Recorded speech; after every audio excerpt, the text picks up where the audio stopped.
Hi everyone, I'm Veronica Granatiero and I will sing the role of Norina in the next production, Don Pasquale, here in Teatro Principale in Palma de Mallorca. I'm very happy and honored to be here after 3 years when I did Elisir d'Amore and other Donizetti roles that I will play with very much love.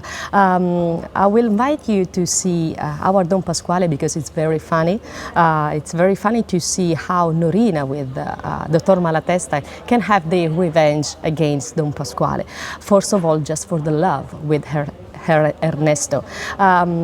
As I did in the past with Elisir d'Amore, I will play a role of a very strong woman, Norina is. And it could be very funny and good to see a very strong woman in the stage with, of course, a very beautiful music and very funny stage direction. So I invited you to come with us and just have fun and see very big emotion, feeling very good emotion, and see and listen very beautiful music.